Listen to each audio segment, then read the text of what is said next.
Thursday of the month. And on the first Thursday of the month since last September, we've been offering these really, what I think are really cool and interesting sessions called Removing Our Blinders. The concept behind this program, which we plan to continue, but the concept behind the program is to invite a white leader to come and really be honest and transparent with us about their journey toward race equity.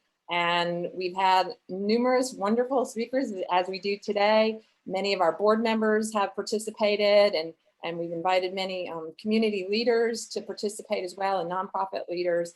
And we thank you for coming today and joining us. It has actually been one of our most popular series, and obviously we have spent a lot of time thinking about how we continue this work around race equity and social justice, and we find this to be one of the programs that we think you're getting some value from. We'd love to hear more from you about that. We are really fortunate in our speaker today. I think many of you are on the call because you know Bill Barnet, Mayor Bill Barnet. Some of you may be just meeting him for the first time, but I think even though he's a great joker, I think all of you will be friends with him after today if you didn't know him from before. Bill was the closing speaker at our 2017 summit, which was in Spartanburg. And I know many of you may have been there to hear his remarks. We had a delightful summit in 2017 at Spartan. I just remember how welcoming the community was to the Together SC family. We had just a great series of events, really got to experience Spartanburg. We were so looking forward to being there in this year, 2021, in person, and obviously we had to make some adjustments, and we'll plan to be there in 2022, and hopefully Bill will even join us then. Bill is 79 years young, I'd like to say, because when he shared that with me during our recent call, I said, wait a minute, that doesn't make any sense. So I definitely think young defines him. He has been a Spartanburg native for 45 years, coming from New York State, and leads the Barnet Development Company, and as well as being the mayor of Spartanburg from 2002 to 2010. And so many of you may know him from that. But aside from being the mayor, he's just totally engaged in things both locally and statewide and nationally, from boards, corporate boards to community-based nonprofit boards. Most notably right now, he is on the board of the South Carolina Institute for Medicine and Public Health, and the International African American Museum, which is soon to open in Charleston. And I know we are all anxious for that to happen, and as well as the Duke Endowment. So a great roster of organizations that he is adding his strategic vision to. The topic for today is, he came up with the title, I think, unless it was Madeline, I think it was Bill, is Confessions of a Small Town Mayor. So I think that we're going to hear a lot about Spartanburg and maybe some of the things he's done in Northside Development Group in that community. I hope many of you had the opportunity to read an article or a post that he shared with us by Dr. Russell Booker, who I know is a friend to many at Together SC, and sort of a very sort of heart-wrenching story that he shares about something that happened recently with his family. And I know we're going to get some time to talk about that. So I don't need to be talking anymore. I'd like to pass the torch or pass the microphone to Bill and welcome you to Together SC and Removing Our Blinders. So take it away, Bill. Well, thank you. I'm honored to be here. I see some friends, some co-workers. Carmisha, good morning. Keisha, your daughter looked great this morning. I'm honored to be here. Today is April 1st, so no one's mentioned it, but that's April Fool's Day in a world that seems so up and down and topsy-turvy. We were talking earlier, some of the fun of what used to be April Fool's Day just doesn't seem quite right, but I really am honored to be here. And I was thinking before I start comments that that the one thing I ought to do for everybody on this call is to thank you for what you do every day to make this world better. I mean, you wouldn't be on the call if you didn't have a heart for some of the stuff that we're talking about. And frankly, what you do every day makes this community, our community in this state, better. And somehow or another, we have to win the day of creating a building mentality where we try to make people succeed and have hope and have opportunities. So I thank you. So whatever I say in the next few minutes, and we would like to open this up to questions. I think Madeline wants to embarrass me, so I'm sure she'll have her opportunity. First of all, I want to just tell you, I was mayor. Early on in my experience as being mayor of the city of Spartanburg, someone gave me a little story which I just thought I'd share with you. It is April Fool's Day, but about a preacher who went to church one morning and discovered a dead mule in the churchyard, and he called the police. And since there wasn't any foul play, the police didn't want anything to do with it. So they told him to call the health department, and the health department said that they should call the sanitation department. Sanitation manager said he could not pick up the mule without the authorization of the mayor. But the preacher knew that the mayor was a real SOB and was not really eager to call the mayor. The mayor had a bad temper, was generally hard to deal with. But the preacher called him anyway, and the mayor did not disappoint him. He immediately began to rave and rant at the pastor and finally said, "Why did you call me anyway? Isn't it your job to bury the dead?"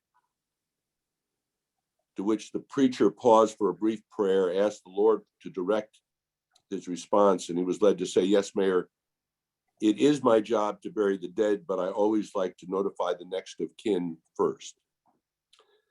So when you think of mayors, don't think that we're all easygoing people. We're all different. We're like you. We get up every morning and try to make a difference. And sometimes we do things well, and sometimes we don't. In fact, Madeline asked me what were the things I have stumbled on the most in my years as mayor. I don't think you can take my comments or what we're going to talk about this morning without putting it in context. So, I mean, it is such an interesting time between the last year, between COVID and certainly politics and race. It is so interesting for me to watch the George Floyd trial going on.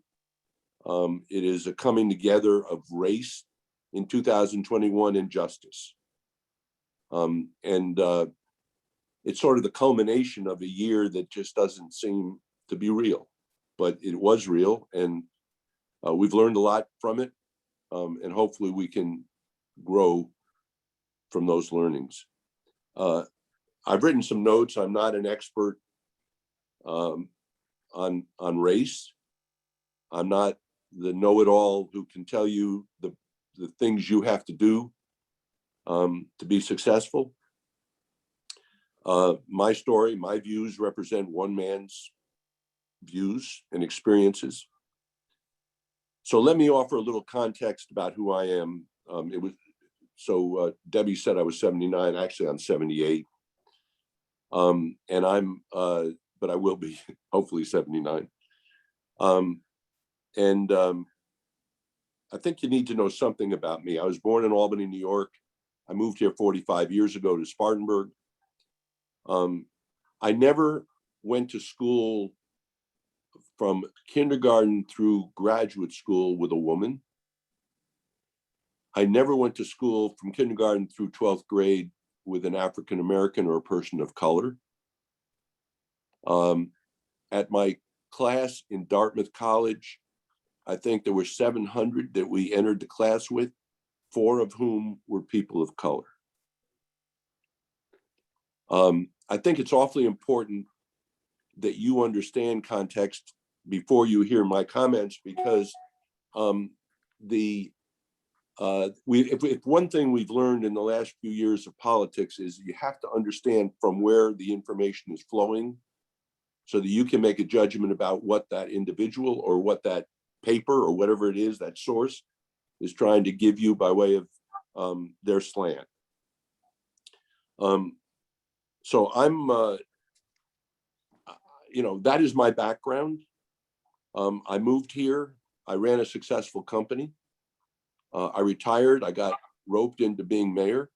I was mayor for 2 terms, sold the company in 2021, and became mayor. Now, there are 2 experiences in my life that I really want to talk about. I left graduate school at the time Vietnam was real, and we had to go into service.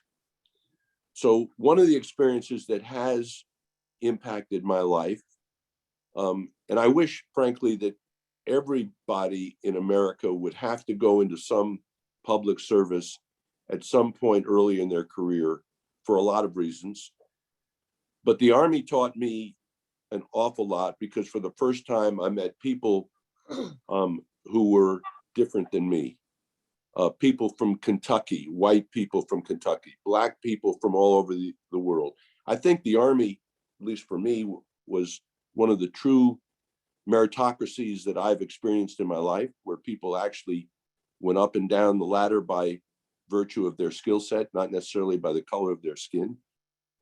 But until I went into the Army, I really didn't have a broad experience with a lot of different people. I had been protected, and that was a great experience. Thankfully, I was not sent to Vietnam, but that didn't mean there wasn't a lot of learning that went on. The second great experience, and this is one I would not necessarily suggest that everybody on this call try to do, is I became mayor of a city of Spartanburg. Now, Spartanburg, by way of context, also needs to be understood.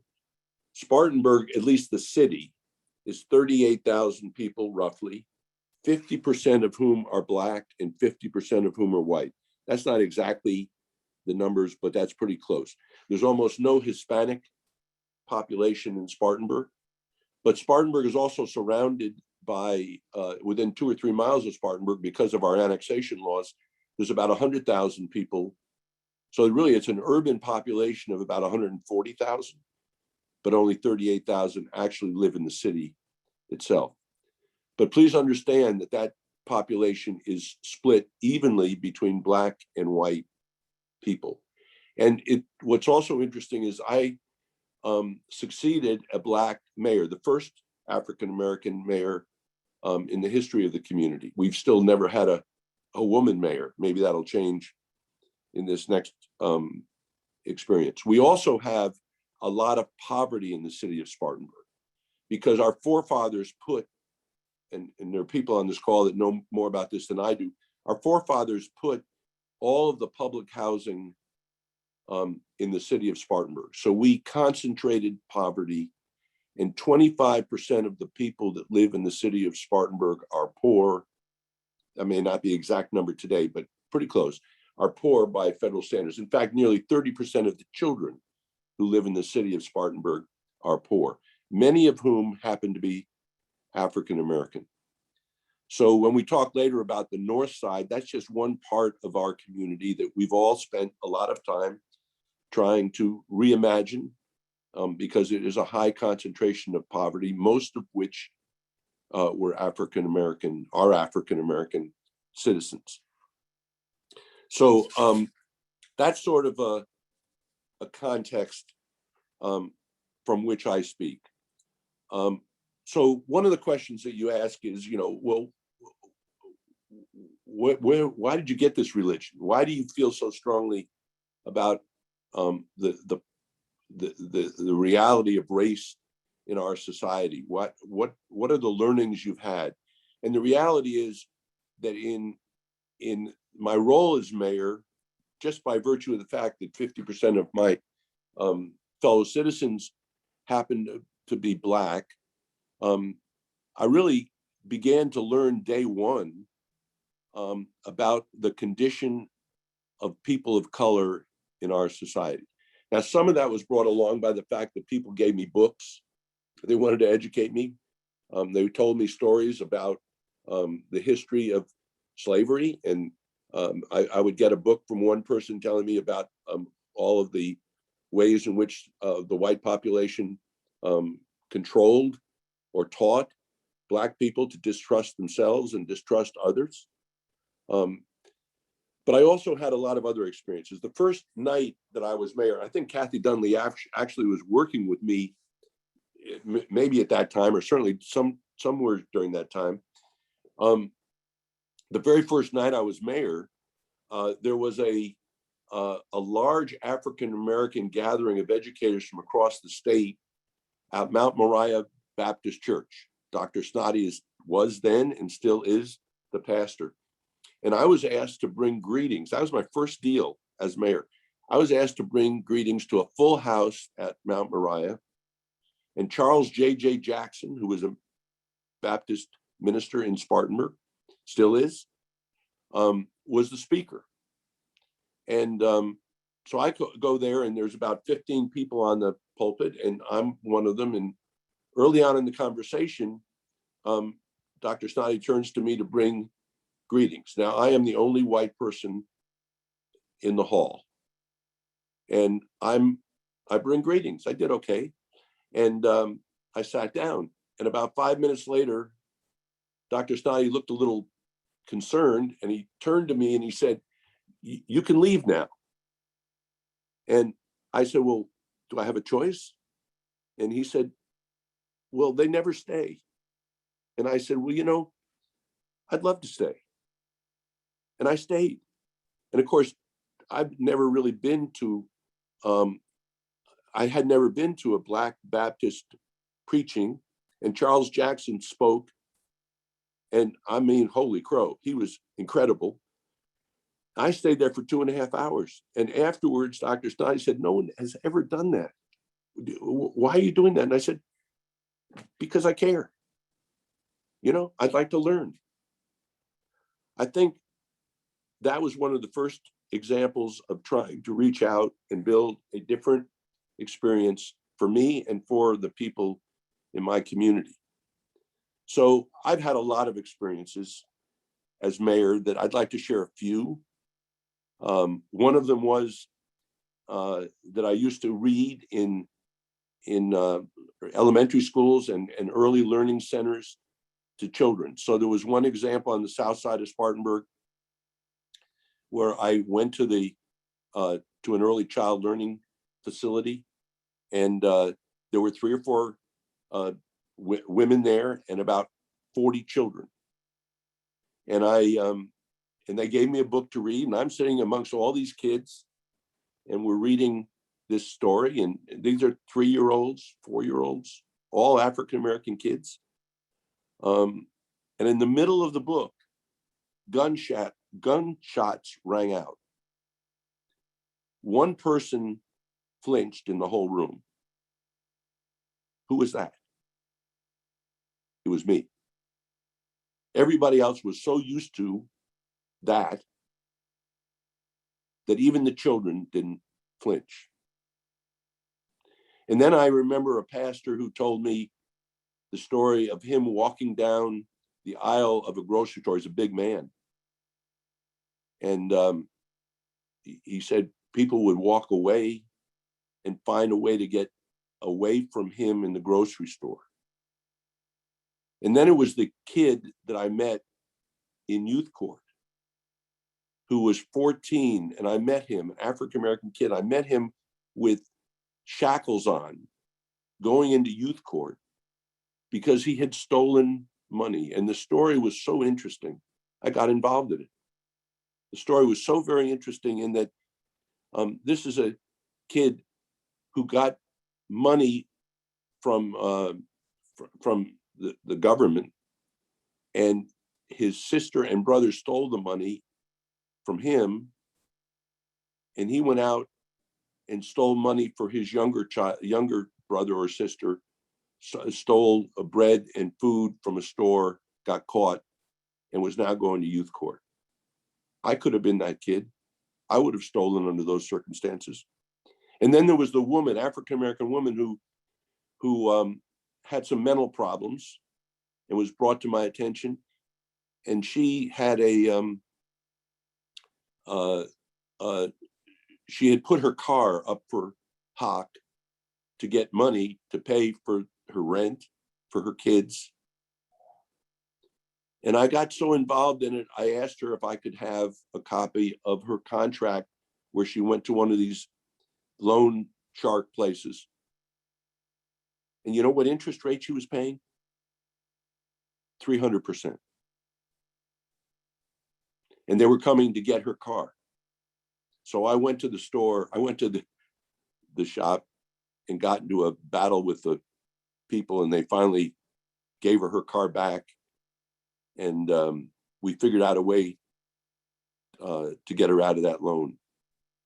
But she's not alone. That's a way of life for an awful lot of people in our society. How complicated, how difficult folks have in their social challenges. And in the North Side and throughout our community, we see kids, particularly now with the COVID era. The other day, I was talking with an educator down in Atlanta. He said that they figured in Atlanta that children who were virtual in the last year lost 2.5 years of learning. Normally, what we call summer slide, which is the loss that children of poverty get over the summer, is like 6 months. Think of the challenge you and I have in our society for bringing these kids all the way back after the COVID era, and how many kids didn't learn, even if people allowed them to have virtual access. How many children didn't learn? Now, you all are getting the opinion that I'm some far out liberal, but let me make it clear. I was always in my life a Republican. I am a fiscal conservative. I am a social moderate. But you can't go through the Army, and you can't go through being mayor of a city like ours and not come out on the other side with a true understanding of the complexities of the world. So many people in our society are one bad event away from disaster, from a child that isn't going to stay in school because the parents have to give up their house, a health issue, whatever it is.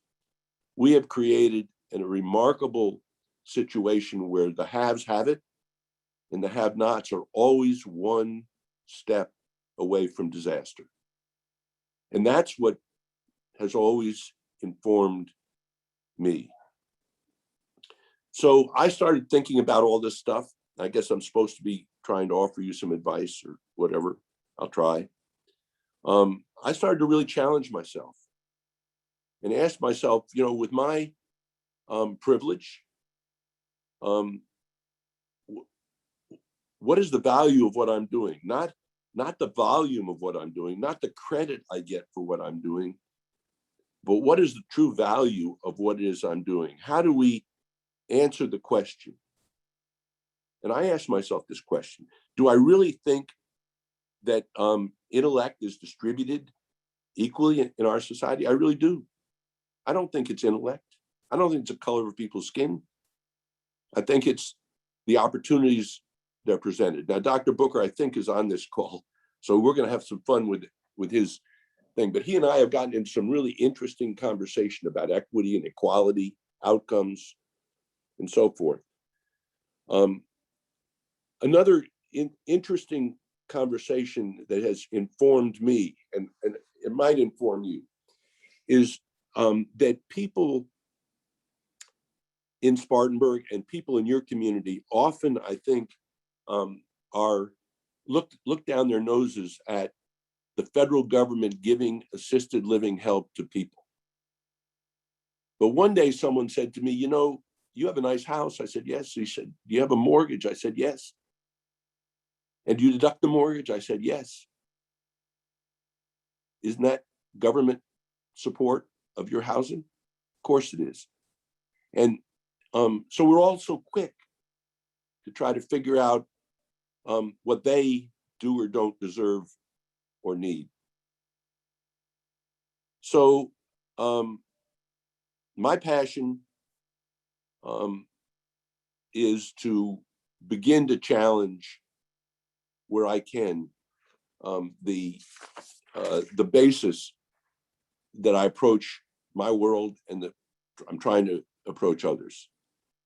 So I was going to talk a little about Dr. Booker's blog, And I hope you all have read it, or you take the time to write it. It won't take to read it. It won't take a long time. And I want to give it a little context. He's on the call, so obviously this is going to be, this is subject to his reviewing it. But in the blog, it doesn't really give a piece of context that I think he gave me.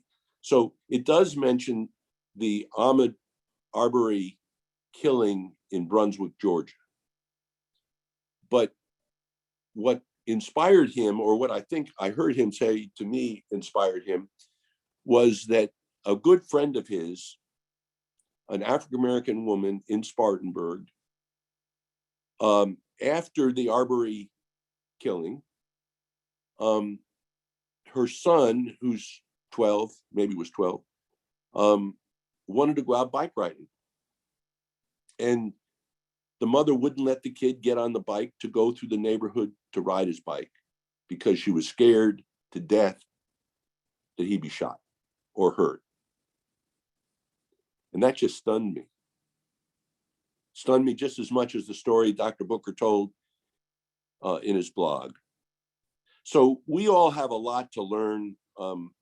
I have stuff to learn from you. You have stuff to learn from me. We are witnessing an immense change in our democracy, not just what we've learned from COVID, not just the health issues associated with the impact of COVID on people of color. I mean, whoever dreamt, when I was in graduate school in business, I didn't know what $1 trillion was.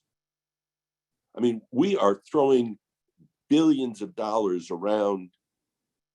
And I think one of the things I hope we all talk about is just the responsibility we have for trying to figure out where we are and what this money can best be used for, and aligning ourselves to working together to really make a difference. If this money is going to be out there for everybody to have, then for God's sakes, let's try to figure out how to solve some of these problems and create opportunities. And I would say to you all that in my mind, it starts with early child learning, and it starts with education. That's the opportunity that we all have. So let me give you a few thoughts, and then we can open this up to conversation.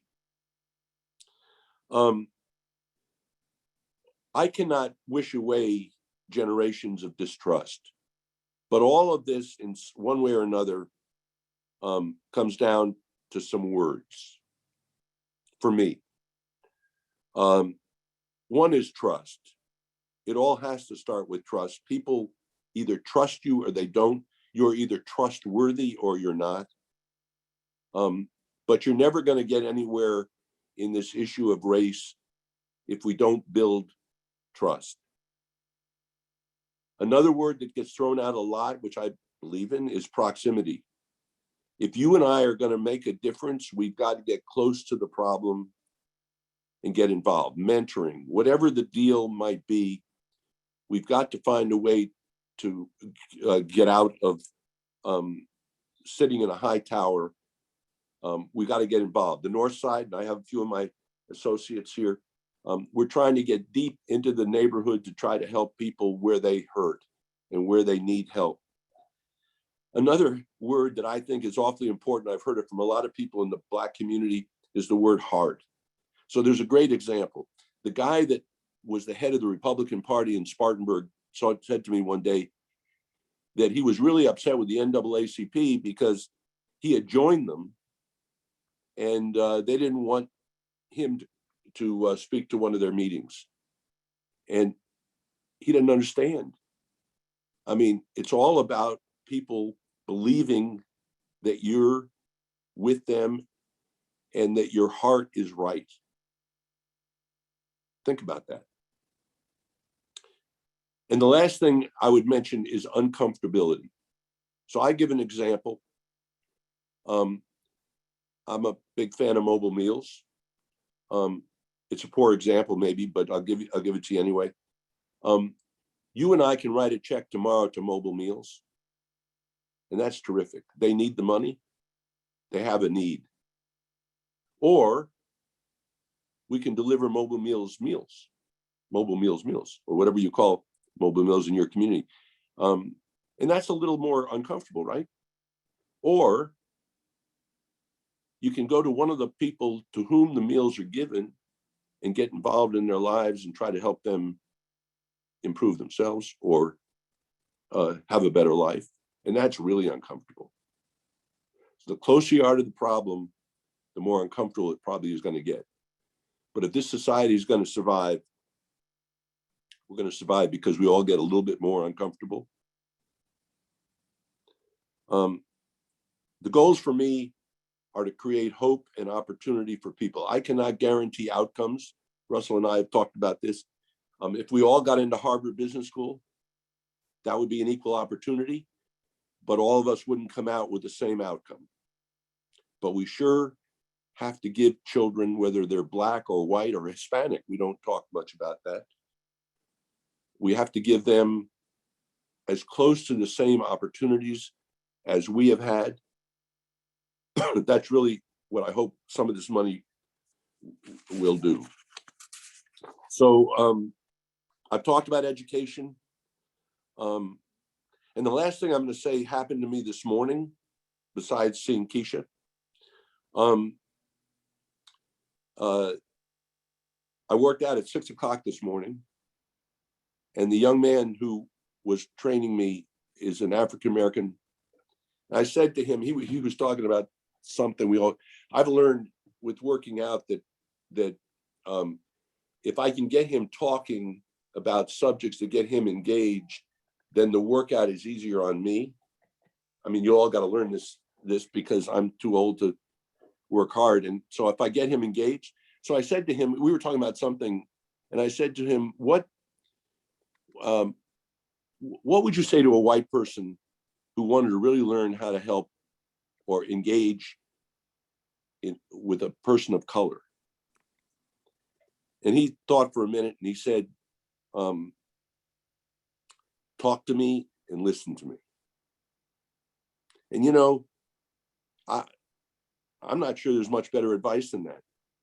I mean, that's the only way you're going to learn trust. Just talk to me and listen to me. I think if we all did more of that, we probably would have a better outcome. So I'm wide open to questions. I know Madeline would want to put me on the spot. I'd love to get into a dialogue with any of you. We do have Dr. Booker on the call, so if anyone wants to really, he is better at this than I am, so it would be fun for you to have the advantage of him. But I'm happy, Madeline, you can take this over and we can go from there. Thank you, Bill. Thank you very much. That's exactly the kind of open, honest sharing that inspires us all to do more. Dr. Booker, I've sent you a text if you'd like to participate. Wonderful. We are honored to have you with us, and thank you for sharing your story and allowing Bill to share it with us. I'd love to hear how the friendship that you two have developed. Let me just give some added context to the post. Bill calls it a blog, but it was a Facebook post, and I've never posted anything on Facebook like that before. So you all remember what was taking place with the Ahmaud Arbery, and I told myself I wasn't going to watch that video, and then I did it. But the person Bill was talking about, the folk from Spartanburg, you know who she is. She lives in a gated community, so an affluent place.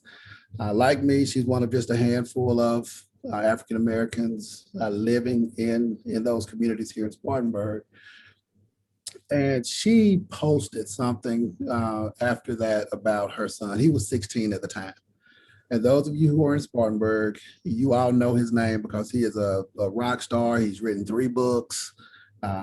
He's just done tremendous work. And so, yeah, it was everything about him wanting to go out and ride his bike. But it was also, the conversation she's having about keeping your hair a certain distance so you won't come across looking a certain way.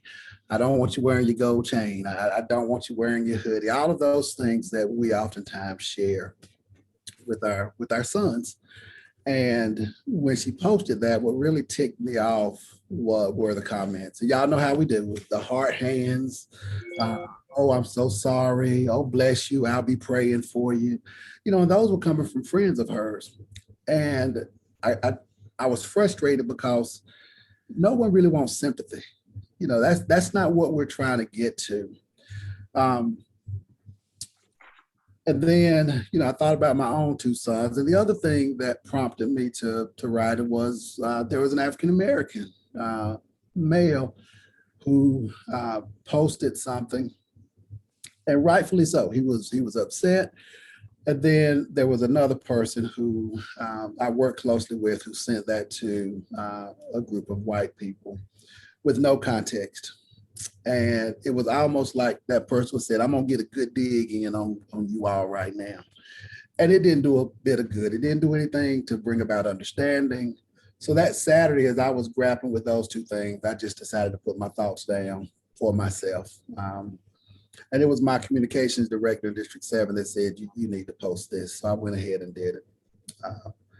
My friendship with Bill 12 years ago when I came to Spartanburg, he called me into his office. Bill's everybody's boss, by the way, here in Spartanburg, y'all. Everybody on the call, everybody's not. He's got his list of stuff he wants us to do. But I remember when he called me in, I was afraid to sit down. This rich white dude, what does he want to talk to me about? So I remember going to his office, and he shared with me that, you got an opportunity to do something transformational here. And that's what I don't want you to squander. And ever since that time period, he has been lockstep with me as we've gone through this work together. So I didn't plan on being on this morning, but I said, let me just hop on and make sure Bill's not telling any lies about me. So thank y'all for indulging, and Madeline letting me hop on at the last minute. Oh, thank you for sharing. And I think that's bit of story that Bill reached out to you when you first arrived and took that job is a perfect example of something we can all do for the leaders in our community. We don't need to wait on them to call on us. We can reach out and say, we're here to support you and doing that. And I know that is a perfect example of building the trust. It's got to be the bedrock of the partnership that you two have. Yeah. Well, yeah, I mean, I think we've had a great run, and we're still having a good run. I mean, I think there's a lot more to do. We've got miles to go. So, Bill, just a couple of questions, and I'm afraid I'm going to hit you with some I didn't send you in advance because what you've shared I think is so important. Your story growing up in a very privileged, separated world, given lots of opportunity, not really meeting anyone who didn't look like you, not hearing their stories until you were drafted for the Army. That's true of your entire generation. But what was it that caused you to feel empathy and seek understanding? Because so often people who have not had the opportunity and have grown up in a world like yours and like the one I grew up in too, the reaction when they meet someone who's different is to say, I pulled myself up by my bootstraps. Why aren't they pulling themselves up by their bootstraps? That is oftentimes the reaction of socially conservative. It's, and how do we help them understand exactly what you said, that your deductibility of your interest on your mortgage is not exactly pulling yourself up by your bootstraps. That is as much affirmative action as any other program. How do we help people? Because I know there's been a question from I think it was Linda who said she's been working in an effort, and there are a group of white males in that group that are just not participating and understanding. Yeah, I'm not an expert in sociology here. Russell and I did something so in the north side of Spartanburg, the city was going to build a recreation center, and Russell at the time was head of District 7, superintendent District 7, and there was a big debate over a swimming pool. And we both wanted a swimming pool, in large part because a lot of the people that are going to be served, including young kids at District 7, didn't know how to swim, or didn't have access to swimming or whatever. There was a huge pushback that they, quote, they didn't need an indoor pool. I think all you can do is put together people of the same mindset, and work hard to build a consensus that speaks to the issues that we're talking about. You got to educate people. Look, there are going to be people, there are Black racists, there are white racists. There are going to be people who are always going to take a far right position. But Roger Milliken, I've said this before to a couple of people, Kathy's heard this before. Roger Milliken, who was an enormous factor in this community for a long time, died 10 years ago, is buried in Spartanburg. And on his grave, there's one word, just one word. I don't know how many people on this call would know what that word was. And if I asked you all to write down what that word is, most of you would not guess it. So I'm not going to spend the next 20 minutes making you think about it. But it just says Roger Milliken, date of his birth, date of his death, and one word on his gravestone. So think about what you want to, you're all a lot younger than me, what you want to put on your gravestone. I don't want anyone you'd spend much time on it. But his one word is builder. Just think about that for a minute. I mean, it is so easy to destroy. It is so easy. I am always one word away from somebody thinking that I don't merit their trust, or that I didn't do what I said I was going to do. One of the things we've done right on the north side is we've been, so Carmisha's here, I don't know who else is on the call, but we've been transparent. When we screw up, we screw up. Just tell it, just say it, be honest. I mean, but if you want to be a builder, you can't build alone, but boy, you can destroy, anyone on this call can destroy in a minute. We just have to keep building. And it's a tough political environment for builders to thrive, I think.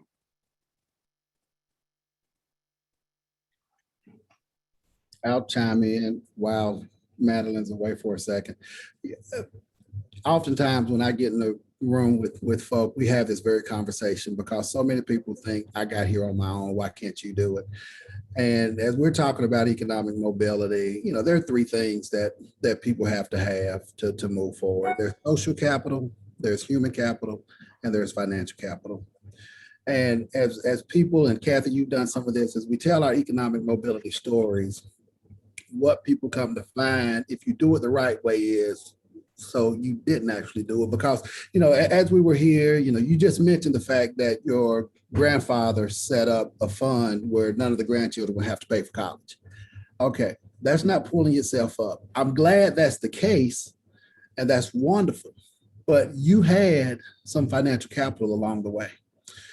Your great grandparents bought their house through a GI Bill and got your whole family on that trajectory. That was capital. And I think about, Bill talked about privilege a second ago. I know that word turns people off. I was talking to a local pastor here a couple of months ago, and he was saying, Russell, I just wish people would stop using that word. And I said, well, what do you know about it? He said, I think about my dad. My dad went to Clemson, and he worked hard. He didn't grow up with a lot, and he went to Clemson. I said, I'm proud of him. That's great. You know what? My dad worked hard and did everything he was supposed to do in school. But guess where in the upstate he couldn't go to school? He couldn't go to Wofford. He couldn't go to Clemson. So that was a privilege that your father had, that my father, and then he was like, oh, I get it now. So I think as we have conversations with people and they can understand the importance of financial, human, and social capital, maybe we can start changing some mindsets, but it requires people to sit down and have the conversations. It's one-on-one and small group work. And this is why I'm so passionate about the role that nonprofits can play, because I think the nonprofit boardroom can and should be one of our most diverse spaces in our community. And so Bill and Russell, if you will chime in, as you have been members of boards and have you seen those organizations tackling this work? And what would you say to the professional staff on this call and the board members who have had their board members say, this doesn't affect what we do. We work in the arts, we work in the environment. This is not about us and our work. What would you say to those professionals and board members about the importance of this work? Well, so you mentioned I'm on the board of the Duke Endowment, and we're spending a lot of time. We're listening to a lot of people at the board level, and we woke up one day, and Madeline, I think you're aware of this. One of the interesting things that we've learned at the Duke Endowment, and there might be somebody on this call from the Duke Endowment, I don't know, that the way we're set up is that if your agency wants money from us, we have a whole structure that we require. So we're going to give you, we're going to give you $1 million, but you got to do this, this, this, and this. And a lot of Black managed or run agencies or organizations don't necessarily have the structure or the ability to deliver on that. So we've started to ask ourselves, how do we set up a different system so that the money gets to the people who really need it? And maybe we have to create a different mindset on our part to help get there. So I think what you're saying is start by looking at what you're doing and the work you're doing and the equity within that work. And that may bring along recalcitrant board members to realize the need for greater equity in the boardroom and in the organization. Yeah, and I think anybody who works for an organization where the board in today's world, in 2021, after everything we've been through in the last couple of years, I can't believe that there's a board that is so obtuse as not to understand that this is an important part. There was an ad this week in the New York Times, a full page ad berating Mary Barra, who is the CEO of General Motors, because she wasn't accessing minority newspapers the way they thought. I mean, in today's world, I don't know how you can avoid it, but anyone in this call you have a responsibility for talking to your board about the institution's responsibility to talk about this stuff. It doesn't have to be the International African American Museum. It can be anything. I mean, I don't know how you get from point A to point B in almost any entity today that doesn't take seriously the issue of race or and I mentioned earlier, it's not just the Black race. It's, I mean, in 30 years, we're all going to, people like me are going to be in the minority, right? I mean, we're going to have X percent of our population are going to be Hispanic and X percent of our population are going to be Black. And by the way, it's going to be less than 50%. They're going to be white. Somebody's got to prepare themselves for a new reality. My opinion. I think that's exactly right. If the board's purpose is to set strategic direction for an organization, you can't set strategic direction for any organization without understanding these kind of issues. So a couple of questions I want to share from our viewers. Bill, Lynn Haddo asked, she said, as a business and civic community leader, do you feel major corporations have a responsibility to speak out about changes to voting laws that appear to be the form of voter suppression aimed at people of color? Obviously, this is what's happening in Georgia, and it could well happen in this state. What are your thoughts on that? Well, I'm not an expert on it. I mean, I did Delta and Coca-Cola. Coca-Cola got a lot of grief early on, and Delta and Coke came out this week strongly urging a change. Sure, we're all part of the society. I mean, I don't, you know, this goes into the question of whether great athletes, you know, should LeBron James take a position on something? I mean, if we want to stand by and see other people make decisions, that's what's going to happen. But I think we all should stand up and articulate what we believe to be right. And that would be another example. I don't think they can take, I don't think Delta and Coke as examples can take positions on anything and everything. But I was proud in our community with the corporations. We had in the Black Lives Matter conversation, we had a mural painted on a street right outside City Hall, and Milliken and I don't remember all the corporations. They helped fund it. You know, I mean, if you don't stand up for what's right, you know, you're gonna get the result. I'll throw my 2 cents on this. It seems to me that as our political parties become more focused on the more extreme parts of the party because of the way the primary system works and party control, that the moderate voice is missing in our community conversations. And when corporations can step up and nonprofits can step up and anyone can step up that can bring to the conversation the perspective of the silent majority, I think it helps political leaders go, oh yeah, yeah, that's right. And it gives them cover when they're not, when all they really are doing is listening to their vocal minority. So anyway. Remember economics always going to count. I mean, when we had the Confederate flag flying, you know, you had a lot of economic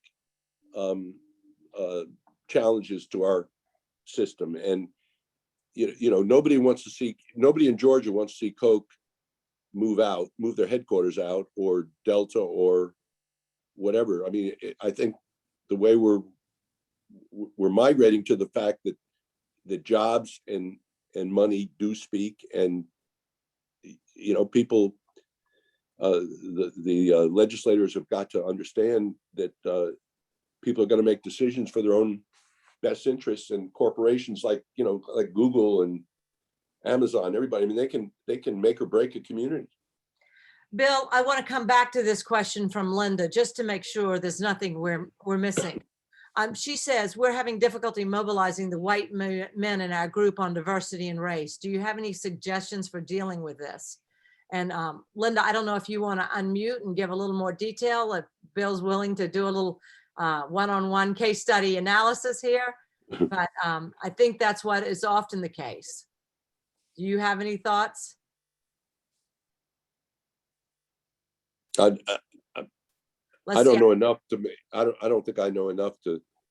I'd be helpful. I'd be happy to talk offline, but I don't know enough about the context of that, or the, you know. We have about 4 minutes. Maybe that's not. Linda, are you still on the call? I am still on the call. Thank you for putting my question forward. We've been having a number of conversations within our organization. I represent a tennis organization. I think we have some other members from our group on the call, and we've been having what we call conversation circles with our board members. And we just cannot get the men, particularly the white men, engaged in that conversation. And certainly we want to honor people from wherever they come from. What do we do to get them to at least come to the table on this topic? I mean, wow. they shouldn't be on your board. I share that view, but the reality is different. Yeah, I mean, I guess you'd have to know the people and so forth, but um, I mean, I'm not sure I have enough. I would suggest, helpful. Linda, you share this recording with them. If, and that's one of the reasons that we record these conversations, is because we want them to be tools that you can use. And perhaps part of Bill's story will inspire them to look at their stories and think a little bit differently about it. Good advice. Thank you. And Madeline, I was talking to a white male recently about this same topic. We're trying to put people through the Racial Equity Institute. It's rare that we will get our white male friends to sign up.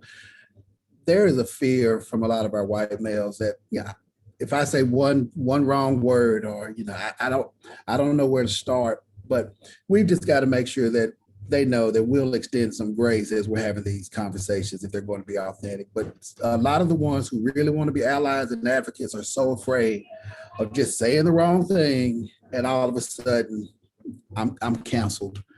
So we've got to be mindful of that too, I think. That's why I asked Bill to share if he had an example of stumbling, because the guidance that has been so very helpful to me as I have begun to try this walk was to be humble and know you're going to stumble. And boy, have I stumbled. And the grace that has been extended to me is just been phenomenal. So yes, I think we all are dealing with that. Debbie, you want to close this out? Bill, thank you. 1,000 thanks. Isn't he fantastic, everyone? Thank you all very much. And can I make a comment before you close? Please do. I'm Ernest Brown, and I'm in Rock Hill. I run a community health center here. And I did say something in the chat, but as long as we have the situation in this country with the power and the money and politics being controlled by basically white males, what incentive do they have to change?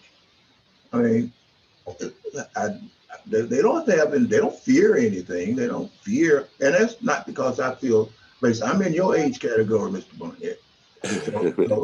So I know what it's like to have gone through segregation and riding the bus in the all black schools and all that here in the South, and the lack of opportunity. But in every situation I've encountered with my white counterparts, they really don't want to talk about it. They don't want to talk about race. They don't want to talk about the disparities in wealth and education and all of these things. And the basic reason is if they say, why do I need to talk about it? It's not bothering me. So how do you get beyond those people feeling the same pain we feel? Because I don't think they can. You can't feel my pain if you've ever been a black man in America. Brown, thank you for sharing that. And I know we have a lot of work to do, and thank you for sharing that with our speakers today and everyone on the line. So we do have a lot of work to do in our country. But I do want to thank our two guest speakers. I say two guest speakers. Dr. Booker, I consider you one of our guest speakers today. Thank you for chiming in. Thank you to Mayor Barnett.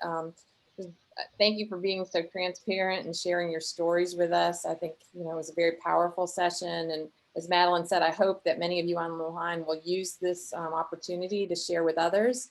And Dr. Booker, after you shared the backside story of your Facebook post, we all know who that young gentleman was. He was a speaker at our 2019 summit, and what an impressive young man he is. So that even adds so much more context to your story. We continue this Facing Race Together journey, and hope all of you will continue it with us. We all do stumble along the way, but we all need to be aware of that, and the grace that is afforded to us as we do this will help lead us forward. We have many more programs coming up in April. Hope that you're looking on the lookout. We are going to be sharing information about the ARP that will be on I'm looking at my calendar, Madeline, jump in on the 21st of April. We also or no, I'm sorry, that's on the 28th.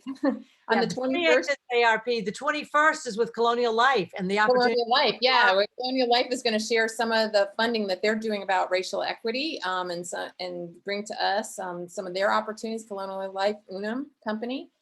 We also have a great series going on, which really relates to this topic as well, with our friends at the Post and Courier about investigative journalism, and that's coming up on the 20th. So I hope you all are reading our newsletters and you are signing up for the events. I know 100 of you heard about this today and will continue to join us on other calls. So I thank you for being here. Thank you again, Bill and Russell, for being engaged in this in very important work. And thank you, Mr. Brown, for your comments. So I close with that. Anything else, Madeline?